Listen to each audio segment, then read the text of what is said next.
The next thing that we're excited about is this attachment, which is called the Fractora.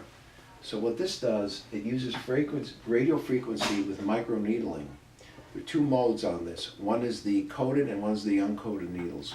The coated needles go deep down into the dermis of the skin to stimulate collagen production, but it fires a charge of radio frequency to augment this. So therefore, not only are you getting the results of microneedling, but you're also getting results of radio frequency under the skin to build up collagen, rejuvenate the skin, make it younger, more youthful, and actually a little thicker.